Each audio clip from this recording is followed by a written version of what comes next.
All right. Hello, everybody. Thank you all for being here tonight at the Elliott Bay Book Company.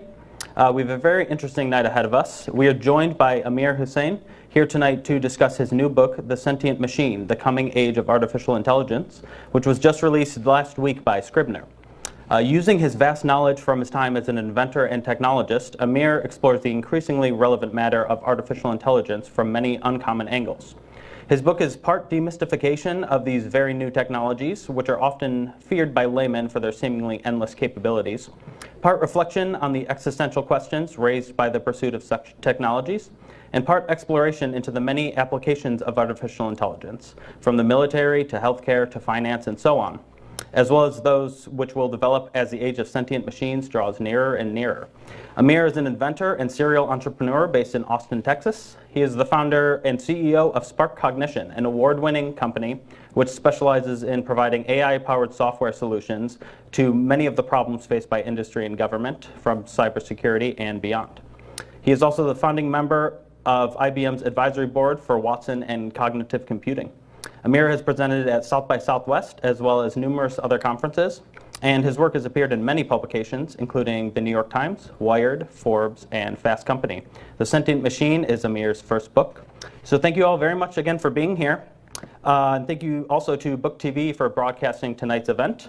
After Amir's presentation, we'll open up the floor to some questions. Feel free to step up to the microphone to your left over here if you have a question in mind.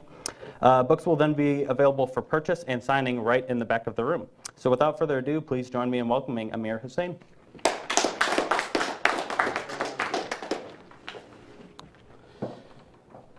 Well, thank you very much for that generous introduction, and also for your kindness in hosting me at this lovely bookstore. And I came in here early and was really enjoying the ambiance here, so it's a wonderful place to be.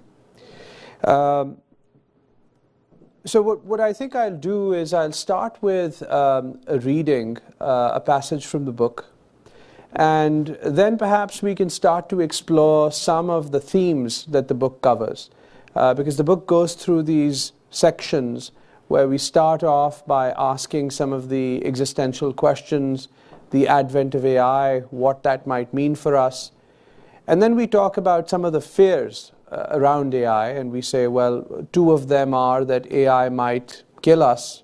Another one is that if it doesn't kill us, it'll take away all our jobs. And it might lead to mass unemployment and instability.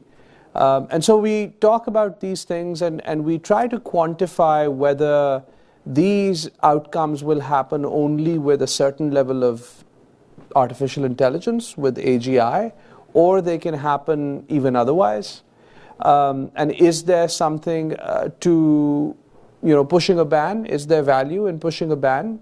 Those sorts of discussions, and the book really separates that out into multiple vignettes across what we call hyperwar, the application of AI in the battlefield, healthcare, the future of cognitive spaces, the future of architecture, where intelligence is imbued within these buildings, and also mind hacking, which is a AI-powered PsyOps campaign that's used to transform and shape thinking and will in a society. For example, potentially to hijack an election.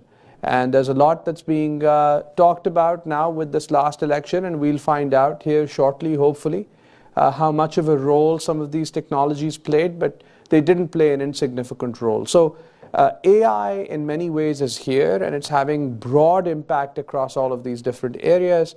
So I'll start perhaps with a reading. We'll get into a few of the chapters of the book. But then beyond the book, really what I want to focus on are some other slides and ideas that build on what's in the book. The book you can read. But I also wanted to take our time today to bring in a little bit extra, to have some ideas that perhaps enrich or expand or otherwise elaborate on what's in the book. And then we'll take some time for questions. Okay, so for those of you who do have a book, I'm going to read just 5 minutes worth of text here. from a section that's called Decoupling Work and Purpose, which is on page 169. Decoupling work and purpose. What differentiates humans from apes? In his book Sapiens, A Brief History of Mankind, historian Yuval Harari argues that one of the reasons we are singular and different is that we can tell collective lies. Other apes couldn't do this. Believing in these collective fables allowed us to create forms of mass cooperation, organized religions, tribal affiliations, and trade. That became larger than what any other animal or organism could sustain. The combined power of this mass cooperation through fictions provided a means of sustaining and perpetuating our interests and form of life. And it made us dominant over individual organisms that might have had more power otherwise. So what is the essence of this humanity? As we discussed in part 1, our current debates over the future of artificial intelligence tend to get stuck with either the loss of our jobs or a fear for our own mortality. Today, our sense of identity is so intrinsically tied up in our ability to produce economic output that we still call ourselves by the last names of our mode of productivity. Goldsmith, farmer, and miller. But these identities are not fundamentally human. They evolved over time. When Homo sapiens first appeared as a species some 200,000 years ago, we existed as fairly small and independent bands. Over time, we evolved into larger and larger groups, bonded together through the narratives of religion and tribal affiliations, until we created an organized macroorganism, the human race. When we didn't have any other mechanized devices to perform labor, initially we enlisted the brute force of our own people. We organized muscle in ways that we now describe as subhuman. The value did not exist in any one individual or another pushing the block or laying the mortar. It was contained in the organizational process that transformed people into cogs in the machine. Through this unique combination of large-scale muscle power and the fiction of various belief systems, humankind created pyramids, temples, city-states, and ultimately entire empires. In the modern era, the age of capitalism, this systemic structure is no different. In the framework of capitalism, most humans provide atomized, specific, and repeatable tasks. These culminate in one global macro process in which the vast majority of humans are mere cogs. It is to this very basic labor that we now associate all of our self-worth. Today's fiction, the prevailing cultural belief system of global capitalism, exhorts us to take pride in this work. Whether this work is to wake up at 5 a.m. and till the fields, or to enter an office at 9 a.m. and pull up a spreadsheet on a laptop.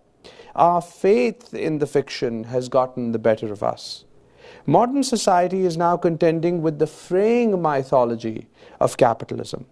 As a system, it continues to progress in an iterative process so that the numbers at the top 1%, become smaller and smaller and smaller until it is the top 0.1% and then the top 0.01%.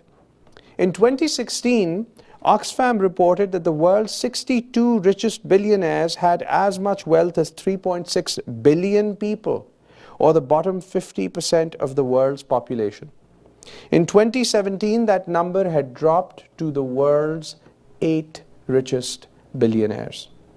Fewer than 1 dozen people have more wealth than half the world's poorest population in total. The same report assessed that the annual income of the poorest 10% of the world's people had increased by less than a single cent every year in the last quarter century. So we see different cultures attempting to adjust their own storytelling in response to these fissures in the global system. Finland is currently experimenting with universal basic income, and Switzerland is in the midst of considering it. Like everything else in culture, political ideas, artistic movements, food choices, the myth that our worth is intrinsically tied to our productivity is a fluid one. At one time in our recent past, this fable involved the existence of robber barons. The story then morphed into a belief in FDR's New Deal. The mythologies of Ayn Rand followed along with a revision of Darwinism in the economic context, and this too will change as the planet's population makes such notions completely unsustainable.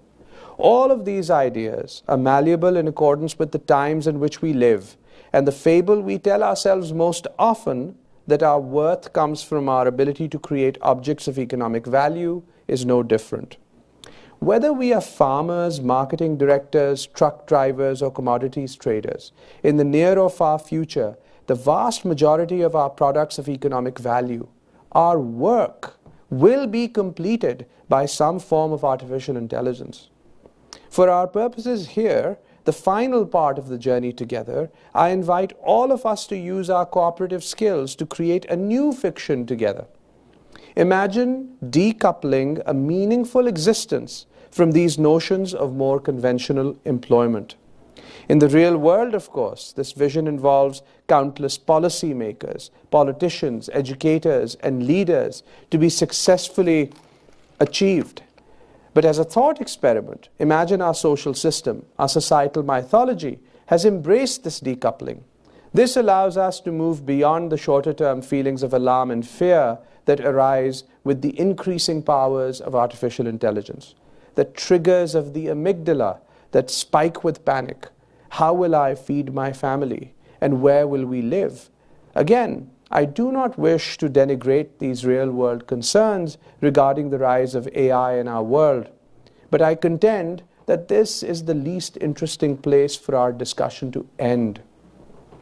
Since the origin of our species, human values, truths, and even traits have all changed.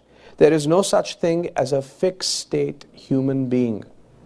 There is no such thing as a fixed-state human being.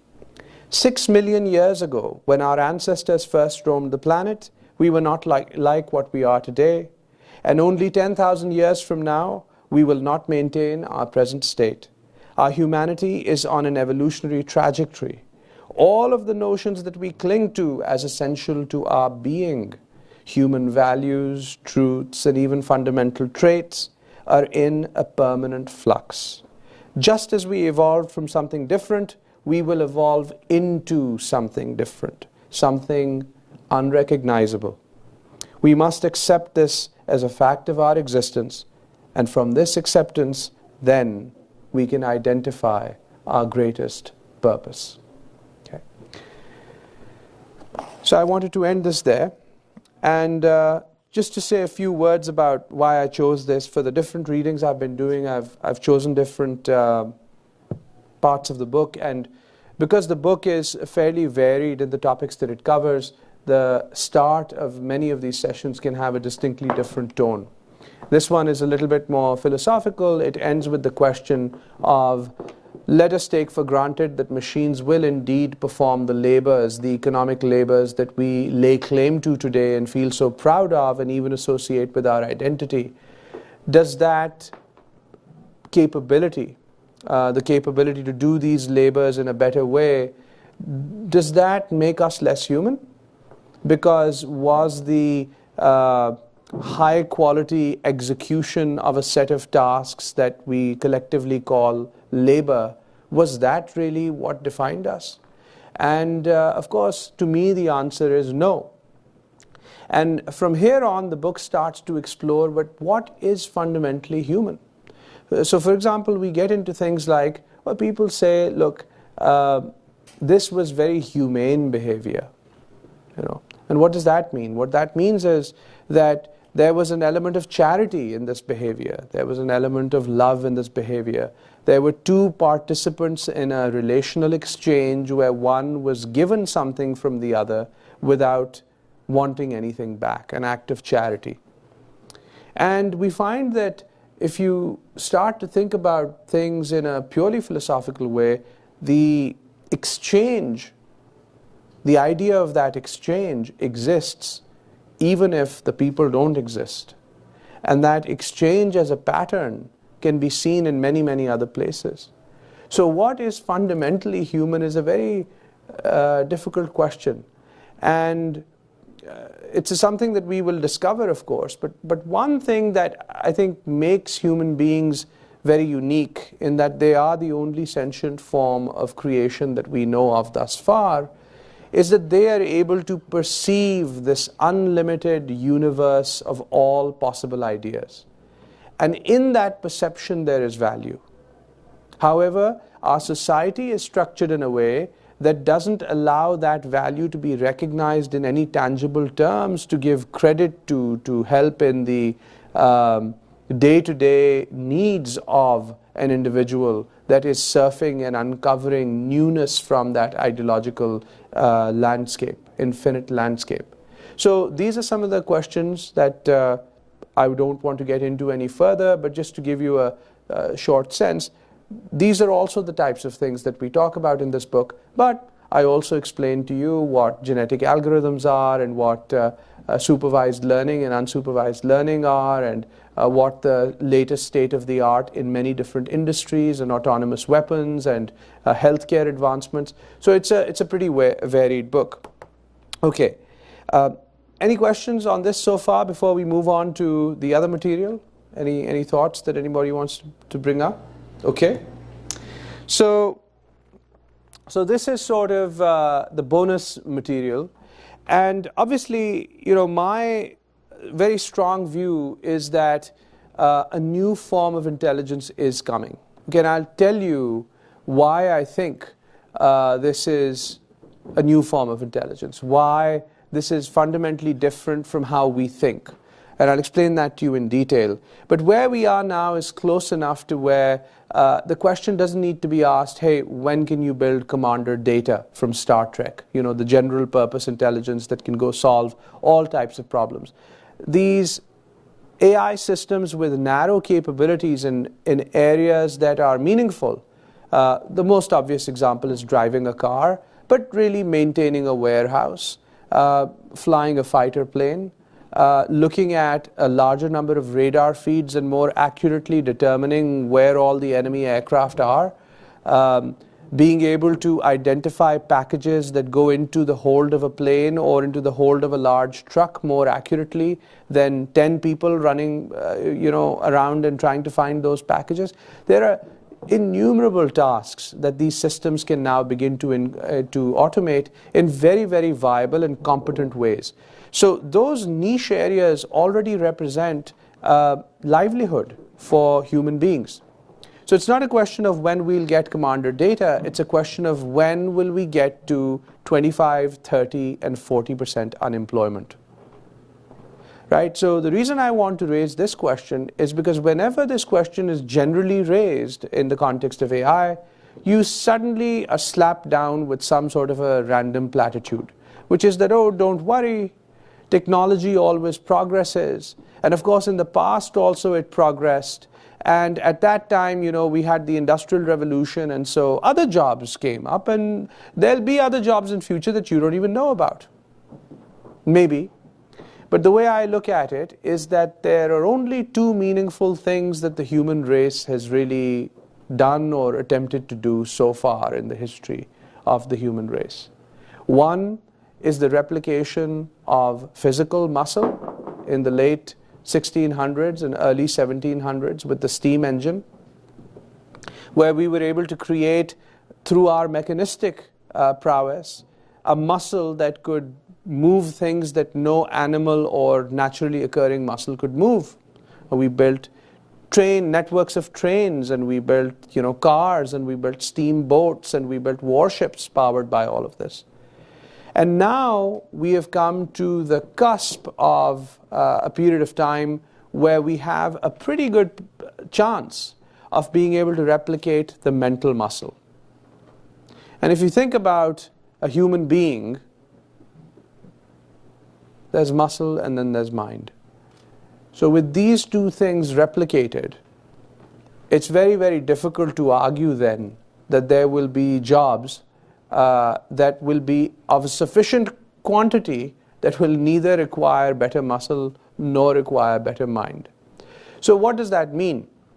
What that means is that the AI debate is almost absent of policy.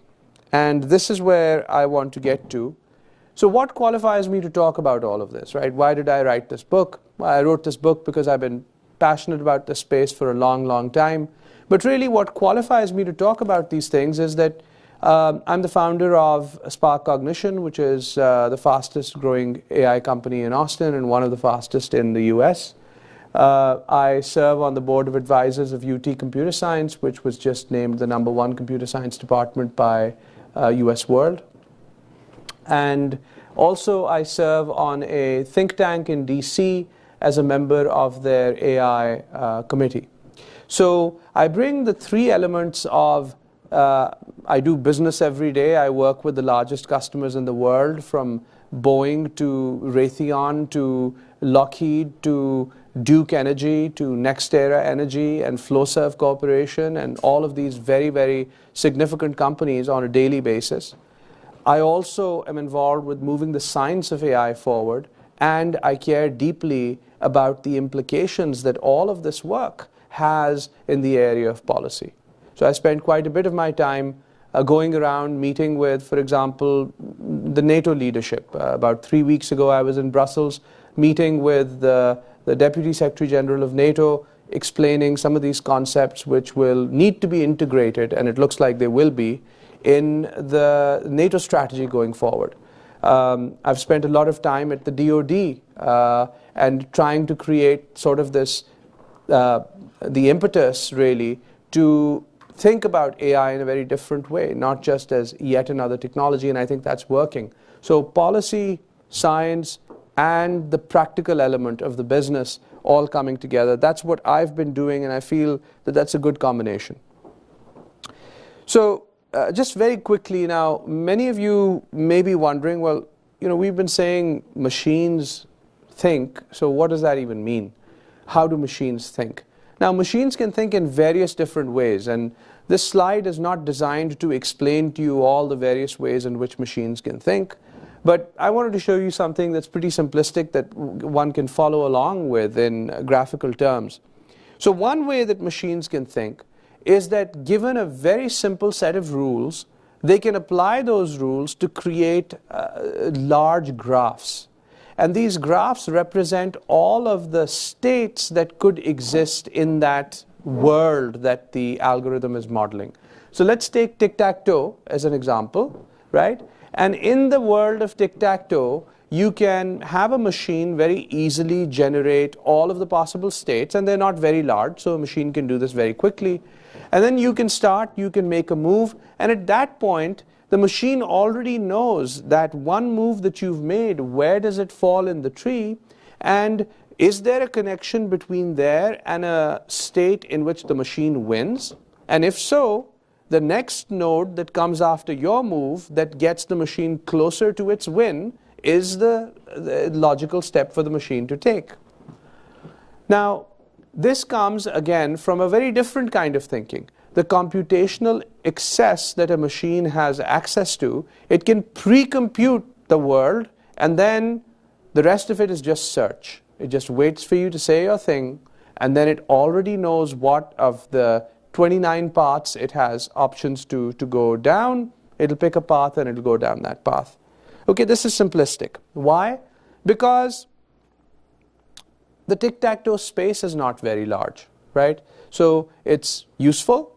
It'll make a great tic-tac-toe game player, and it doesn't need to be told much, but it's not very broad. It can't scale to very large spaces. So let's look at another one like Pac-Man, and you must have seen that now generic AI software using a technique called reinforcement learning has been able to play most Atari games, not just Pac-Man, but most Atari games. And in most cases, the AI just thrashes the human opponent, just with no competition. And the way that this is done is that even though in Pac-Man there's a huge number of additional choices and options, Where exactly is Miss Pac-Man? Where are all the enemies? Did you eat the berry? How many of the gold nuggets are left? Where are the enemies coming from? And so on and so forth. It's a huge number of potential cases which are not as easily modelable as a state space, as tic-tac-toe. So there, the reinforcement learning technique, what that does is it says, okay, so I'm going to start knowing nothing. And I'm only going to look at one factor, which is how far I got. And in games, I'm going to use score as a proxy of how far I got. And I'm going to play this darn thing at machine speed. And I'm going to keep going on and on and on and on and on. And every time I play and fail, I'll remember what my last score was. And I will then take that score, say I got to 100. I played it for the first time, just random nonsense moves. I got to 100. So those moves were up, up, up, left, left, right, left, left, and die, right? So it looks at that and says, okay, well, I started with completely random moves. Now I might make somewhat less random moves because the value of the very first move I made was 100. That very first move got me to 100. Then the value of the second move I made was however many points that first move gave me, minus that, and what's left, that's the value. So what does that tell you? As you come closer and closer to your death, the value of the moves close to your death is by definition pretty low. So at that point, the thing says, well, heck, I don't have much value in these moves anymore. Let me just start trying different things. And in this way, in a self-experiential way, running very, very rapidly at machine speed, it's able to train itself. It goes through these reinforcement learning cycles to rapidly train itself. And this is the kind of methodology that's being used for self-driving cars. This is the kind of methodology that's being used for, as I said, these game players. This is the kind of methodology that was used for AlphaGo, that defeated the world's #1 Go player. So this is a mechanism that's showing a lot of progress, and it gets around the problem of having to provide these algorithms with all the data, right? So they can generate a lot of their own data. This is just a tree fully worked out. So we were talking about the noughts and crosses tree, and you can see that basically the only three things the algorithm knows is that for every successive generation, you can only add one symbol at a time. I mean, the rule of this game is that in one shot, you can't add two crosses. So one symbol at a time. The winning state is when there's a line diagonal or straight or horizontal. And every time you go from one row to the other row, you have to alternate symbols, right? So first you get a cross, then you get a knot, then you get a cross, then you get a knot. That's it. Those three rules are the only thing the algorithm needs to learn to be the world's best noughts and cross player. That's it. Okay. So here I want to pivot to something. I deliberately came here because I want to pivot to something. Now think about it this way. 3 basic rules, and that's it, and computation. So 3 basic rules multiplied by computation create this large tree. If I was to draw those 3 bullets inside the graphical outline of a seed, you would see that that seed plus some computation gave you a full developed strategy. Now, that actually turns out to be a very powerful concept, because it turns out that in the universe, in reality, much of what we see works the same way. In fact, a tree, a physical tree, is encoded for the most part in a seed. And there are processes that then run on the information that's contained on the seed, and resources are extracted from the outside, and those iterative, recursive processes ultimately create a tree. But this happens in mathematics also. This happens in computer science also. So this is something that's called the game of life. How many of you are familiar with the game of life? Okay. So in the game of life, there are incredibly simple rules. For example, that if you have 2 or 3 neighbors, then you live. If you're a cell which is colored in, and you have exactly 2 or 3 neighbors, then you live. If you have more than 3 neighbors, you die as of overpopulation. Okay? If you have less than 2 neighbors, you die as of overpopulation. And if you have, I think, what is it, exactly 3 neighbors and you're a dead cell, then you can come back to life. That's it. Okay, 4 rules. Any child, you write them down. Any child can color these based on those rules.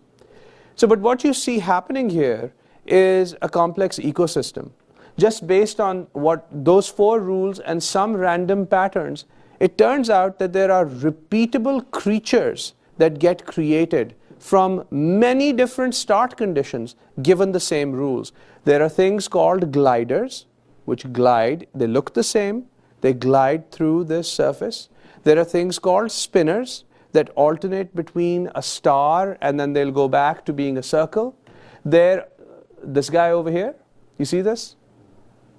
So there is a notion of self-stability in these structures, but constant motion. Then you also see parts of this collide with each other, and when that collision happens, it's very hard to figure out what's going to happen. Sometimes you get a bigger structure, sometimes you get many fractured structures, and sometimes from a mass that didn't look anything like a glider, you can get 18 gliders running out of that one big mass. Okay? So what this tells you is that really, really simple rules and really, really simple computation can be the source of incredible amounts of complexity. This is actually not that complex. If you pick up a book by Stephen Wolfram that's called A New Kind of Science, he belabors to a great degree in the first many hundred pages and gives examples of many, many, many kinds of such automata, where he shows absolutely beautiful, non-repeating patterns started from a seed which is so simple. And the other thing about them is that they're really not predictable. So I mean, with something like this, it would be incredibly difficult to run this for a few million generations and then figure out whether this would be blue by then. There's just so many interactions happening. Now, these aren't the only types of structures that we can extract, that we can take from something very simple and make into something very complex. What you're seeing here is we're diving into a fractal. This actually is a Mandelbrot fractal, and the French-American mathematician Benoit Mandelbrot is responsible for the tiny equation that generates this massive structure. This structure has been generated in computers to where the dimensions of this structure are now larger than the known universe. The complexity in the structure is no less than what you would see in the picture of a galaxy. So think about that. 2 things. You can take something really, really simple and apply computation and make it into an emergent system where things start to come alive and they have behavior and they start interacting with each other. And then from a tiny little equation with the power of recursion and iteration, you can get to a point where you can create a virtual space, which by the way is beautiful. You can create a virtual space that is larger, infinite. But even now, we've generated these structures larger than the known universe.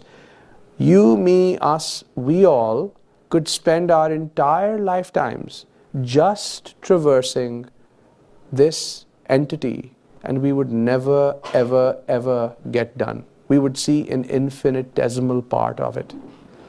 It doesn't exist anywhere in real life, but then what is real life? So why do I bring this up in the context of artificial intelligence? Because it's very important to figure out where a lot of this magic is coming from in AI. Because a lot of times I hear people say, well, come on now, 27 lines of code and it's doing something intelligent. How the heck is that possible? It's maybe because the 27 lines of code are doing things in a way in which the Mandelbrot fractal is taking an equation this large and expanding it out into a completely unique, beautiful structure that is infinite, larger than the known universe. So size doesn't matter in these sorts of situations. And in particular, you can actually encapsulate a lot of intelligence in very, very little code, because code is something that doesn't just run once. Code is something that can iterate and continuously improve, and that's where recursion and iteration and all of these things make things so powerful. So where we are now is that we can easily now generate landscapes simply computationally on a generational basis. So using algorithms like Perlin Noise, for example. Perlin Noise is an algorithm. So let's do a quick experiment. So if we wanted to take a grid, it's a grid, imagine a graph paper, and somebody said, look, make a three-dimensional surface that kind of looks like mountains on it. But do it one bar at a time. Maybe they've given you straws that sit exactly on each grid, and you can cut the straws at different lengths. So you've got to make, this 3D topology. Well, how would you do it? Well, one way would be to just sit in one place, cut the straws at random lengths, and then just randomly put them on the grid. So what do you get? You get a structure, but something that you wouldn't really find in nature, which is also a very interesting thing. In nature, you generally don't find hills that go up, down, up, down, up, down, up, down. They don't look like the Bitcoin, price curve. So there's some normalization in all of this, and there's a very specific kind of normalization. So there's an algorithm called Perlin Noise generation, and what this does is it takes the averages of of what's around you, and just by doing that, it's a simple heuristic, just by doing that, it can create structures that look very lifelike. But we can do as many of them as we like. We can create 1 billion planets and have Perlin Noise drop mountain ranges of all types on these 1 billion planets, and we can go to explore all of them. So now, beyond that, I've given you some examples of how machines do things differently. They generate a lot and they choose a little bit. They generate a lot of ideas and they choose a little bit. Now, why is this the case? The mind of a machine is fundamentally different from the mind of man. First of all, we are constrained by the ability to consume no more than 20 watts. Our brain cannot consume more than 20 watts. We do a heck of a lot with those 20 watts. But as our hand-engineered, silicon-based, gallium arsenide-based systems become faster and faster, the issue will be that 20 watts is a pretty hard, it's a barrier. And so because the brain has only 20 watts of power and a small cranium within which to contain itself, what it has become amazing at is pruning. So what we do is we basically ignore stuff.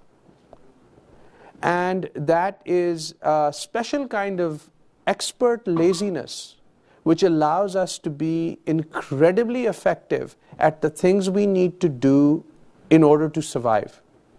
But it's interesting that the world that we've now built is a world where much of what we have to do is not because we have to survive, but because we've progressed past those phases of, those levels of Maslow's hierarchy of needs to a point where we have to solve problems that, yes, they don't have anything to do with our evolutionary survival, but they are intellectually important to us because they can yield benefit based on the complex constructs and conceits of our new social and economic systems. But we weren't evolved to do that. We weren't evolved to think about string theory in 11 dimensions. None of us can really see 11 dimensions. The only people that can are really qualified mathematicians that in the math can see them. But because we've never physically had that experience, we can only describe them in sort of loose ways that you can kind of communicate, but communicating that verbal description will never do anything for the other person because they won't get the mathematical concept. And ultimately, it's a mathematical concept. So perfect recall. Machines can see everything, remember it forever. And the importance of this is that as they get better, as they get more mature, the original memory is preserved, and they can go back and reapply their advanced intelligence to that perfectly preserved original memory and come up with a different conclusion. We can't do that. Second, it is disembodied. Machine intelligence can be at 11 different places at one point in time. Machine intelligence has no desire or no overwhelming desire to protect a body. Doesn't make any sense. We are all about protecting our body because a brain hasn't existed outside of a body to the best of our knowledge, and so the only way to keep alive is to keep the body going too. There's no issue there. In fact, you can exist in multiple places. Then there's this issue of no physical size limitation. There's no physical size limitation. If a guy could be 50 times as smart by having a brain that was 3 times as big, society wouldn't really be very accepting of that. Guy would look weird, But with systems, there's no such limitation. And I make a joke about the guy looking weird. Biologically also, there's lots of challenges in such a person ever being born, obviously. And then future processing, right? So brains can compute, and at the level that they're at, which is a huge amount of power, computers are getting there. Computers are getting there. They're expensive, they're big, they produce a lot of heat. It's not the same amount of return, if you will, on a per wattage basis, but computers are getting there. So there's fundamentally different types of ways of thinking. And now just a couple more on what this is doing. So, Mark Andreessen said a while ago, software is eating the world, but my corollary to that is AI is eating software. How does software eat the world? This is what an engine used to look like before Tesla. It used to have pistons and valves and a block and carburetors and timing belts and spark plugs and EFIs and many, many other things. Physical number of parts. That's what a motor looks like now. Everything else is software. EFI was about controlling the level of fuel that actually went in to the engine to give it power, increase RPM, and so on and so forth.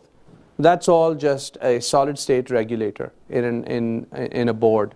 So all of this has moved to software. The physical parts have been eaten up by software. This is happening all over the world. So what does that mean? What that means is that if you think about where the jobs are going, and I apologize, that part of the slide probably is not very readable, but that's basically from a study of several AI experts that suggest when a specific job will be doable by artificial narrow intelligence. So for example, in 5 years, AI will be able to assemble any Lego. And now, when we say any Lego, really assemble anything that's Lego-like. AI will be able to do your laundry. That's one of my personal favorites. I'm looking forward to that in the next 5 years. In the next 10 years, drive commercial trucks. Tesla has already got their prototype out. I would, at this stage, hazard a guess that that's probably not too far out, maybe 10, maybe 12. The largest number of people employed in the US, by the way, are in that profession. They're drivers. The largest number of women are in the profession of assistants of various types. Assistive technology is another area where AI is making very, very rapid gains. So when I look at this chart and then people tell me, some people in policy, some people in politics, there's nothing to worry about. This happened when, the industrial age came about and when people established large automated factories. Sure, we had people move from the farms and they got jobs there at the factories. When mind is replicated and muscle is replicated, what the hell is left for us? And so to leverage that, to not say, okay, well, stop the robots and go, I'm not arguing for a Luddite movement, I'm arguing for the exact opposite, which is to say, if that's happening, good for all of us, let's go and figure out what the right set of policies is that can allow us to live in that world properly. Excuse me. So again, there have been many revolts in the past. They say that the history of China is punctuated by stability followed by peasant revolts. And this is not just about China, it's about many parts of the world. When you make it very difficult for people to make a living, you're asking for instability. I earlier cited a number where the current mechanism of this techno-capitalism and finance capitalism has gotten it to the point where 8 people in the United States control the wealth equivalent to 50% of the bottom. And at the same time, we're automating not the jobs of those 8, but the jobs of the bottom 50. There is no social structure put into place now. There is no renewed social contract that can take care of these people.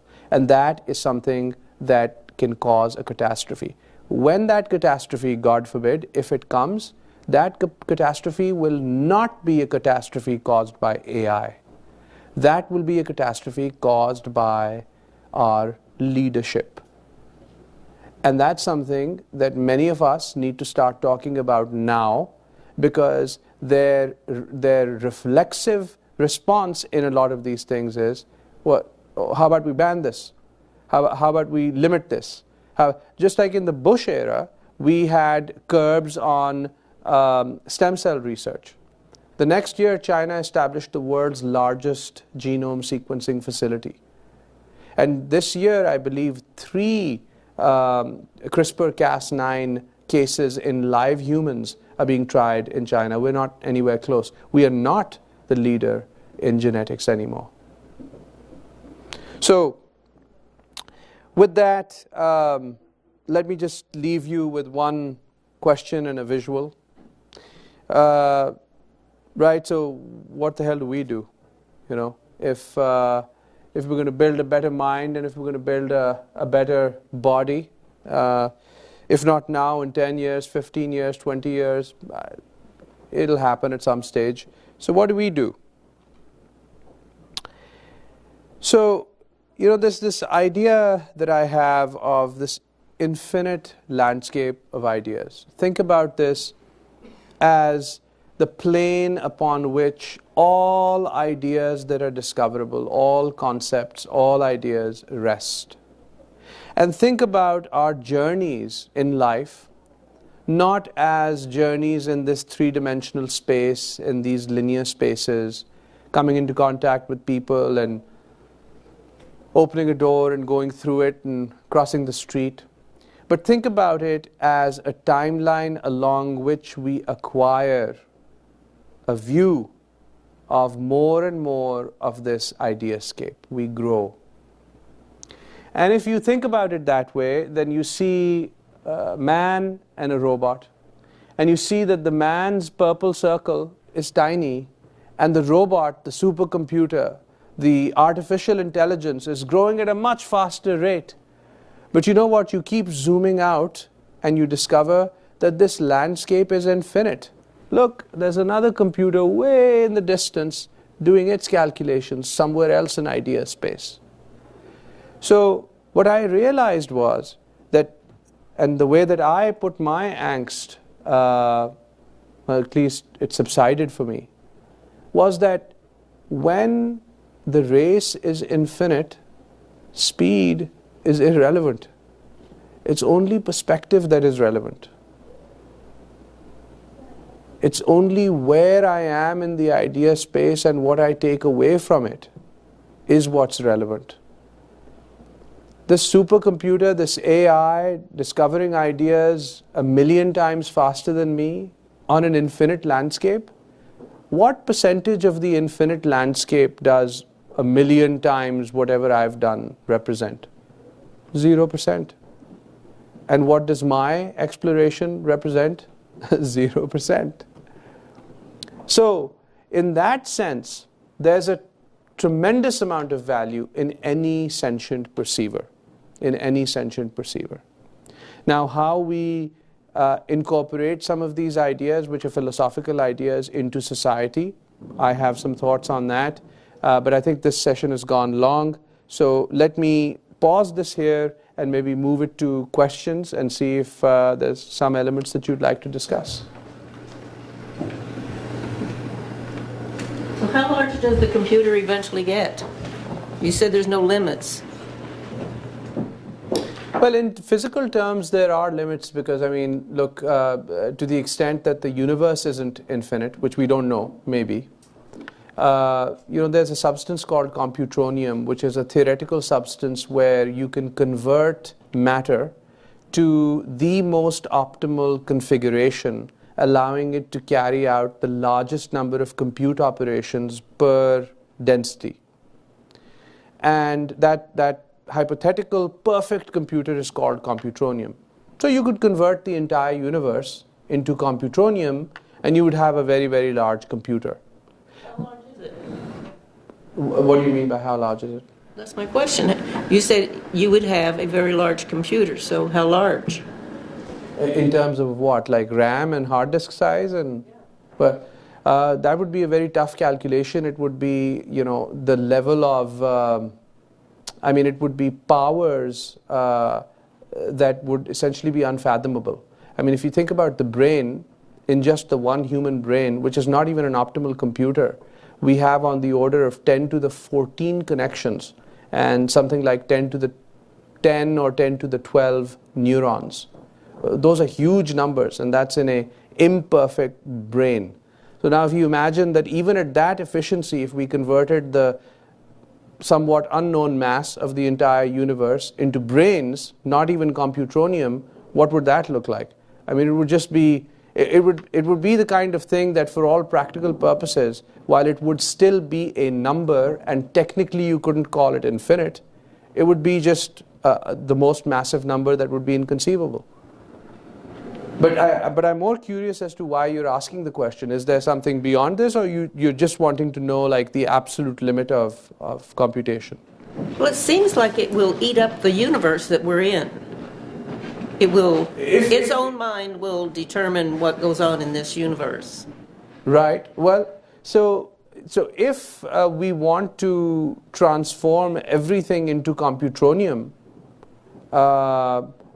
it would use matter from the universe to do that. There are many scenarios that people have thought of where, this malevolent AGI escapes and it starts to confound people and it goes around them, and then it starts to consume matter and make more and more compute systems. Of course, this is completely hypothetical. It's exactly as hypothetical as that AI becoming, the Wizard of Oz, or that AI becoming, Little Pony. There's absolutely no precedence to something like this. And the assumption is that there is a case in which AI can go bad. Yeah, there are cases in which AI can go good too. And we are not at that point where we've achieved AGI technology. So the point is, do you stop work on this technology? And if so, how do you enforce stopping work on this technology if we're that scared of that outcome? Because I can tell you bans don't work. The United States was the first country that created a nuclear weapons capability. They didn't want Russia to have it. Russia got it. They didn't want China to have it. China got it. They didn't want, most recently, North Korea to get it. North Korea got it. And on and on and on. And by the way, all along the way, most of these countries were saying, oh, no, we don't have a nuclear weapons program. We'll sign whatever you need. We don't have a nuclear weapons program. Because that's how you build a nuclear weapons program when nobody else wants you to build a nuclear weapons program. So that is a situation from game theory that's called the prisoner's dilemma, which is that if I act honestly and we both suffer equally, in that environment, I can't trust that you will act honestly as long as by you acting dishonestly and me acting honestly, you go scot-free, and I pay twice the price. That's what these countries find themselves in all the time. There's no verifiability. So unfortunately, these things will continue, and my own focus and my own interest is in working in areas that are referred to as safe AI, explainable AI, which is that by the time we get to a place where AGI is a possibility, or really sophisticated ANI systems, for example, that could be autonomous on the battlefield. I've written extensively about that. Once those systems are a possibility, at least there is a level of accountability, ethics, and control that can be mathematically guaranteed in these systems. Yes? I kind of add to her question that I'm not an expert in AI, but it just seems from what I read, question's a little bit loaded because, and confirm this, but the power of the AI is that it can't be defined by physical space. That because theoretically it's everywhere. So I mean that's sort of the power of AI. It's not, tubes like back the old Cray computer. I mean power of the AI. It's almost like operates like our own neural network. So you can't contain it. Can't contain that power. That's what I'm saying. That's why I asked. Yeah, well, I mean, so you do need obviously some sort of a computational substrate to run the algorithms of an AI. Those computational substrates may change over time. I mean, tomorrow you might invent a quantum computer, and that quantum computer might become, hundreds of thousands times more powerful than today's von Neumann architectures. But you still require some computational substrate to execute your code on. But I take your point. Your point is that there is so much power, even in systems that are relatively small, that really the question is, what is the specific issue that you're worried about? Because the one question is, well, how big can it be? The problem with that is we don't know how big the universe is. I mean, every day you read a different story about dark matter, dark energy, how much here, how much there. I don't even know how heavy the universe is. I don't even know what to start with. It's like saying, how much will Bitcoin be the next month? We don't know. The answer is it's a heck of a lot. And for all practical purposes, we wouldn't know what to do with that level of computation other than simulate this universe right again, which is why a lot of people think that this universe is a simulation. I don't personally think that this universe is an actual simulation. I think that this universe is real, but many of the things that happen in this universe are consequences of computation.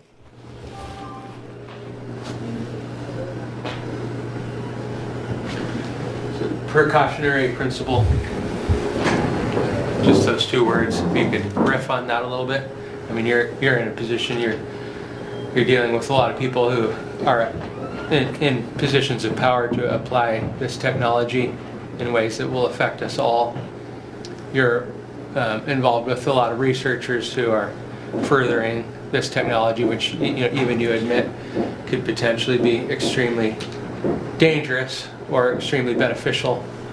As a scientist, I would think you would have a judgment, your own personal judgment on the precautionary principle, whether it's a valid principle to apply and within this context.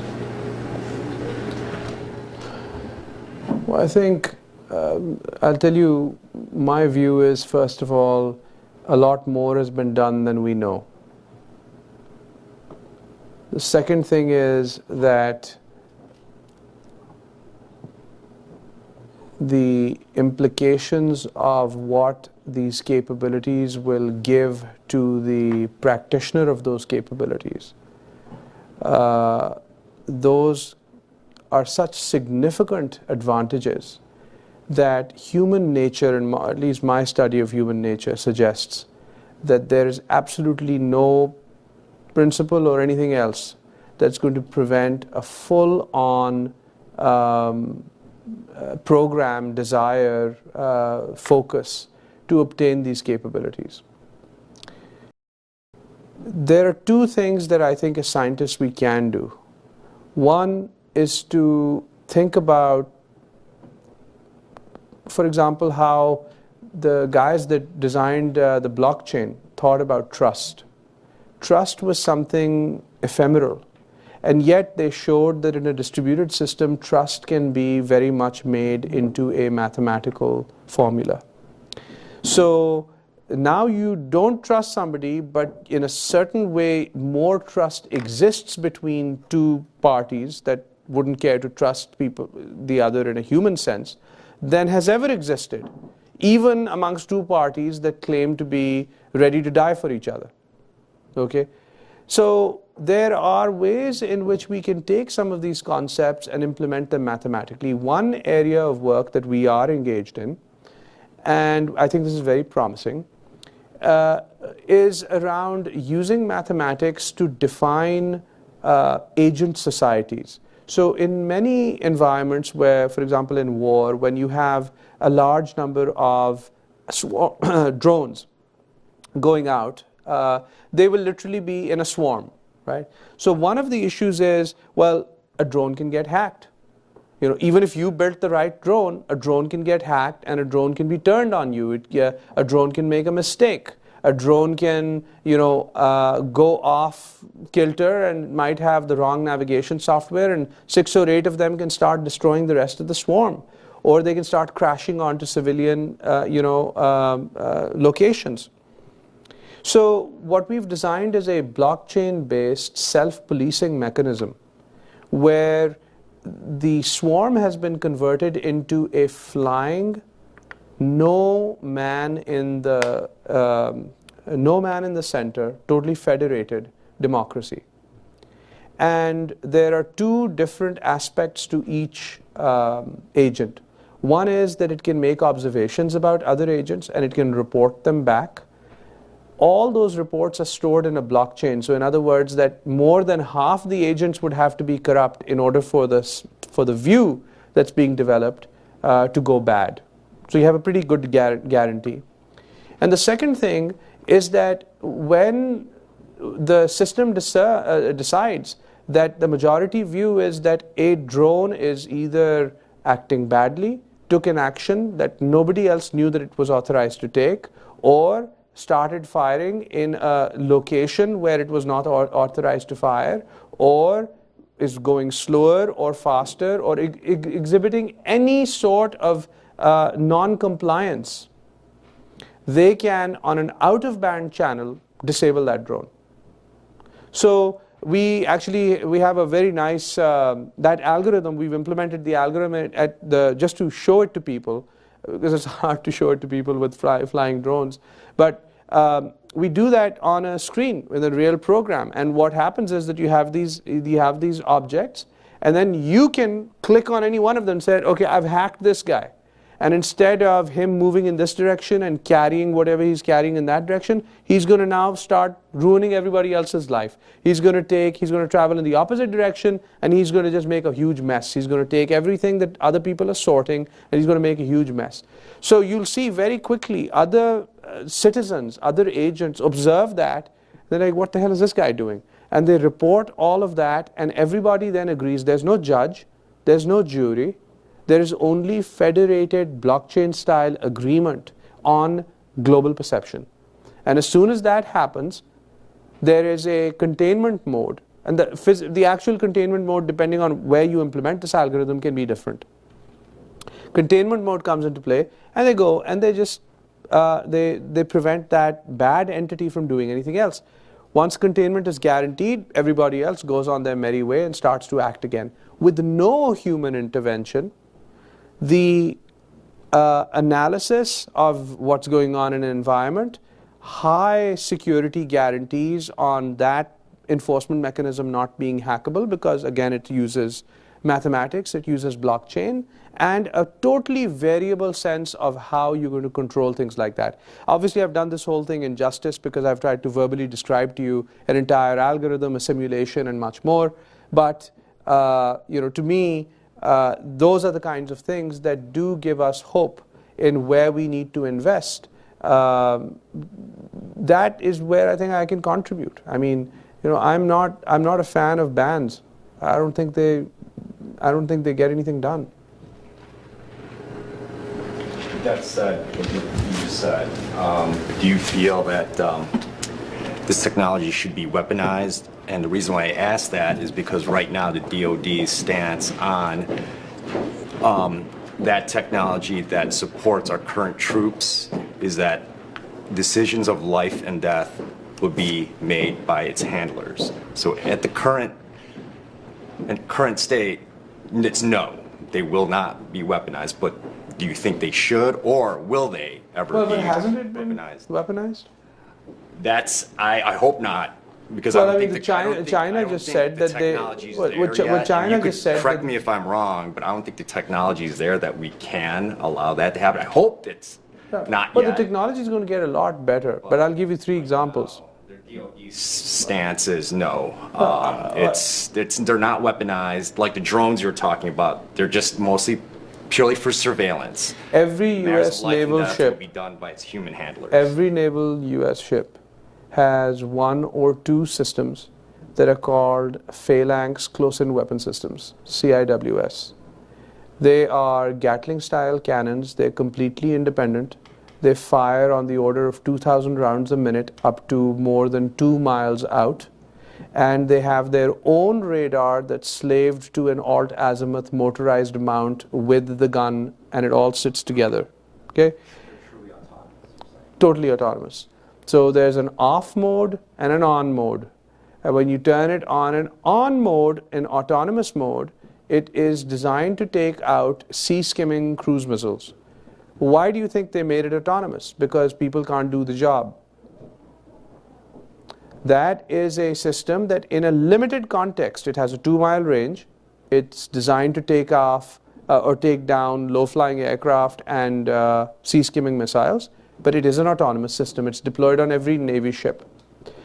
There is a mode with the Aegis class where the SM-6, the Raytheon SM-6, can operate in a autonomous mode for BMD defense. Well, then that means that they're probably developing an autonomous nuclear submarine as we speak. If it's already not. I don't know about that. I can only comment on. I can only comment on public information. But I tell you that the Chinese and the Russians have put out videos and reports on 2 autonomous systems that they've just fielded. So I think it's pretty dispiriting to think that the benefit of AI will be more efficient war. You ever see AI developing like powers of persuasion, where like we have enough ideas and solutions to like solve all of our problems, but we can't. This isn't like there's anyone like there isn't like God giving down the 10 Commandments and say, oh yes, we'll all believe it, we'll do it. So rather than seeing AI just solve. Come up with new ways of doing things, but they're actually be able to persuade. Do you see any time when people will listen to? Oh yeah, absolutely. There's an entire chapter in this book called Mind Hacking, and that whole chapter is about using AI to automate and persuade. So the challenge about persuasion, of course, is that you can persuade people either way, right? Because I mean, that intent is being supplied by you, the human user, and you can choose to cause a swing one way or the other. Now there are 3 elections where we know that stuff like this had happened: the Brexit stay-leave, the US election, and the Indian election. And in all 3 of them there were data science tests done. That data is also shared in the book. So the science of persuasion and using artificial intelligence to craft messages to persuade people, absolutely, that's a possibility. If you want to use it for good, great. Other people want to use it for bad. Currently, there's nothing defending against that. And my concern is that technology that's this advanced can be used for so many different things. Not investing in technology that can keep us safe is ludicrous. To assume that the construct of a ban, Ban Ki-moon or Kofi Annan showing up and telling 100 ambassadors to, hey guys, stop building those autonomous weapons. That's not going to stop building autonomous weapons. So the work really is about building more technology. I hope that the purposes that people put this technology to use to are good purposes. but I also don't want somebody to try to put this technology to a bad use, and for us to find out that we never thought about that case, we never had the defensive capabilities to really even deal with that. So in that mind hacking chapter, I also talk about AI shields. I talk about the problems that AI-driven mind hacking and this merger of modern psychology and psychoanalysis with natural language generation and AI, and what causes they're driving, and how we can develop AI shields that could protect us from these kinds of threats in the future. How significant do you think U.S. leadership is in setting the rules of the road for AI use in the future? We're very behind. I just wrote an article with General Allen in Foreign Policy just a month ago. And in the article, we laid out exactly what the issues are. But here's the net-net. The US government spent in 2014 $1.1 billion on AI. In 2015, it spent $1.2 billion on AI. China has announced $150 billion on AI, just governmental spend over 5 years. China has announced a national 2030 AI plan where the official goal is to dominate the AI space and to be the #1 provider of AI technologies. China is putting in immense amounts of money. China is is taking full measures to bring the best talent from all over the world. For example, the Stanford professor Andrew Ng worked at a Chinese company, developed their vision capabilities, then came back. But many others are starting to do this. Students of Chinese origin, the rates at which they used to stay in the US, because the US policies have been made so difficult, that the smart students that used to stay are now no longer interested. China is also a developed country. It's not like they're getting peasant wages in China. They're getting damn good wages in China. And if they're not being treated well here and they're smart people, why the hell would they stay? I mean, at some level, the kinds of market economics that we talk about, and we're so proud of our understanding of market economics at the level of our leadership, it's the same market economics. If you want somebody that's bright and is a rare commodity and you treat them like crap, and they're getting more money not being treated like crap somewhere else, what do you think is going to happen? And they've made H-1B visas harder because the H-2 spousal work deal that Obama did has been canceled. So it becomes more expensive for smart students who aren't very rich to even live in the United States. So it went from, we should take every AI machine learning master's PhD student and just stamp a green card to his graduation documentation. It went from that rhetoric to bans and your wife can't work and let me do 3 sort of very intrusive looks at you and everything that you brought in, and let me go and figure out where you came from and why you. It's not interesting anymore. What we have to do is we have to become that shining city on the hill again, a place that people want to come to. And all of the current discourse politically has gone down the path of making this not the shining city on the hill, not the place where people are looking to for their solutions. But that's a big tragedy. The biggest advantage that America has is its ideology.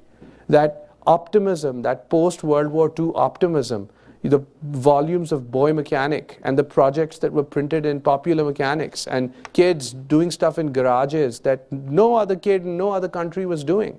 And we could do it. And a president that went off and said, we do these things not because they're easy, but because they're hard. Thank you. Any other questions? I'm curious if you have any very developed thoughts about the idea of basically a cultural war coming into play. Hugo de Garis, who he writes and presents himself in sort of a goofy sort of a way, but I find his ideas very compelling. I'm not sure if you're familiar with his book, The Art-elect War, but he basically he predicts a time in the very near future. Very few of us are thinking about it now, but I think maybe 10, 20 years from now it might be what we're all thinking about, is there will be a certain number of people who really like the idea of AI, and there will be another certain number of people who have an allegiance to biological life. And they will come into a conflict which will make the war between Christians and Muslims look very moderate. I wonder if you anticipate that, or do you think that's just a paranoid pipe dream of Mr. When I Karras'? was very young, I read a Dr. Seuss book. I think it went something like, the star-bellied Sneetches had stars on their bellies, right? You remember that one? I just read it to my 2-year-old daughter. There you go. So it's that sort of a thing. The point is, it's not about technology, or it's not about the color of your, your complexion or where you came from. The reality of the human condition is that you put 18 of us, all of us together here in a room, you leave us here long enough, pretty soon we'll start to figure out where we're all from and what our traditions were and what our religions were and whether we have a religion. And we'll start to group up. And then you take one of those groups, it's a united group, and you take them to the next room, and after 3 days they'll be at each other's throats. And on and on and on, until we're looking for the star-bellied Sneetches and the ones that don't have stars on their bellies. So this can be yet another form of how people choose to differentiate themselves. But I think we already know that whether it's this or whether it's something else, we'll always find ways. This is the human, and the problem is that, it's a bug in the human brain that you can't decode and rewrite and just fix. It's not like an Apple update. But once you discover it, next Thursday you can fix it.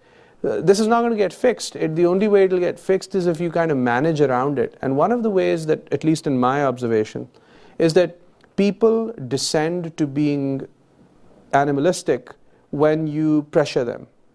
So these wars and so on and so forth, at the end of the day, they involve some level of putting such pressure on people that they no longer can hold on to this imagined sophistication that they aspire to and they feel that they've arrived at. I recently read a book which I read and then couldn't do anything for 2 weeks. It was incredibly depressing, so don't read the book. But the book was called Man's Search for Meaning by Viktor Frankl, who was a survivor of Auschwitz. And going into Auschwitz, he was a psychologist of 30-some, so he was a mature person.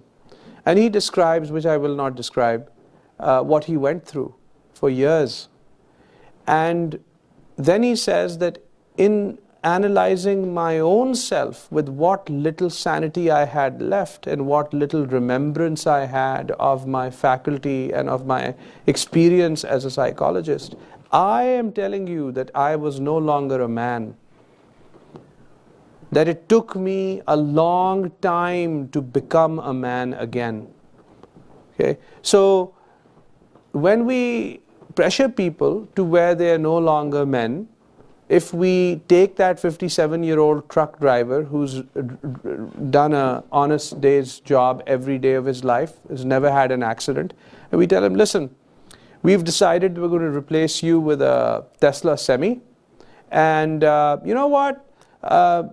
Here's 2 weeks, but you can go and you can join the University of Washington, UT Austin, and why don't you go learn bioengineering? I mean, I hear that's the next cool thing.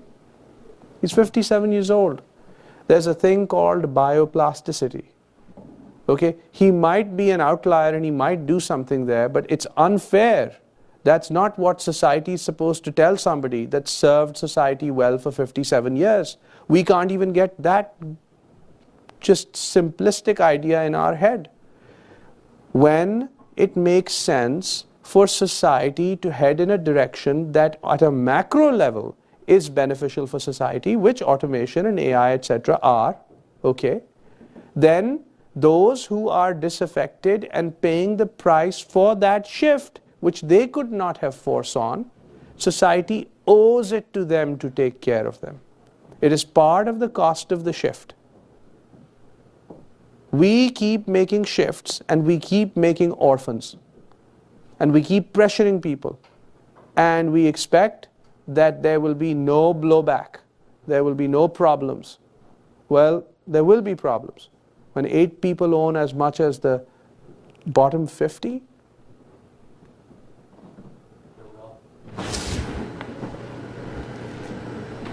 What do you think will be the blowback? it's not going to be, they're not going to sit together and have tea and crumpets, I can tell you. I mean, it's going to be, I think, ugly. I think you saw some of that, in the recent days with the race riots. But those groups were small. But if you think about, huge numbers of those disaffected middle-class people that don't consider themselves to have done any wrong, and society suddenly changed their agreement with them, where are they going to go? These are mature societies, look at these issues in advance and plan for these issues in advance. Which, by the way, America used to be a mature society, and the GI Bill was a great example of this kind of maturity.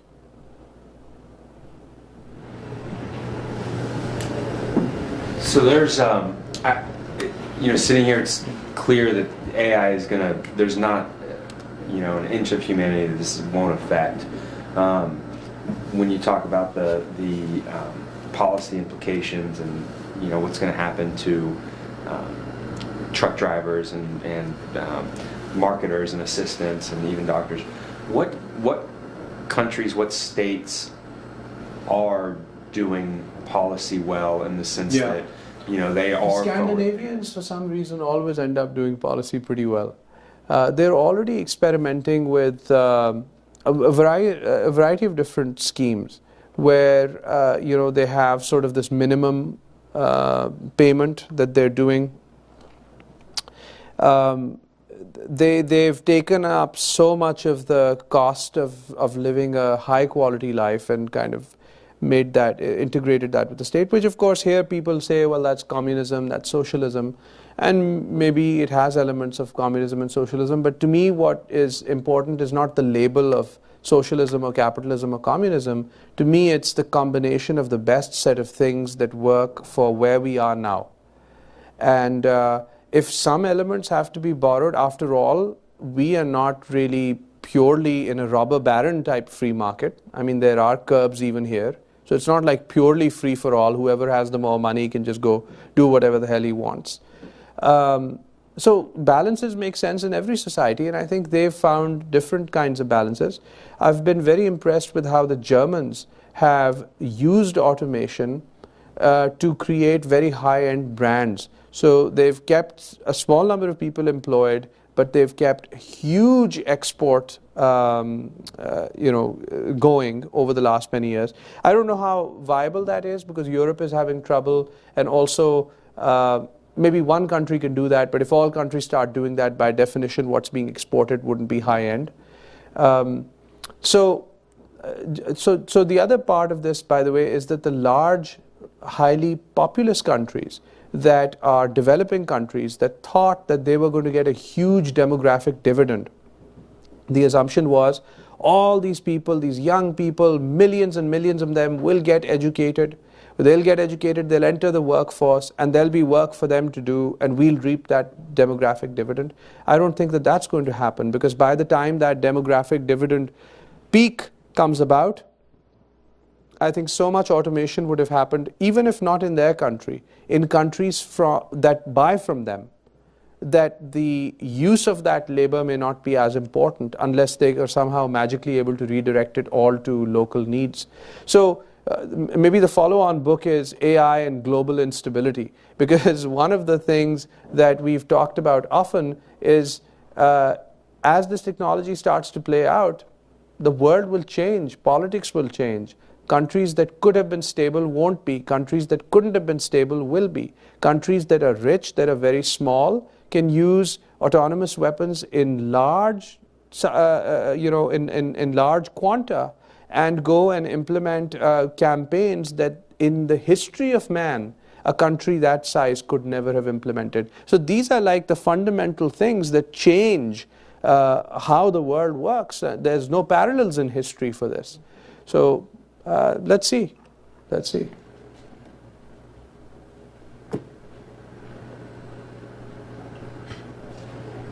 Thank you very much. Oh, you had a question? Sure. Yeah, I'll take that as the last one. Yeah, okay. Since no one else has one. Elon Musk had went on the record, you probably heard, that the greatest threat to mankind is not pollution or North Korea, but it's AI. Do you agree with them? No. The greatest threat to man is, was, and always be man.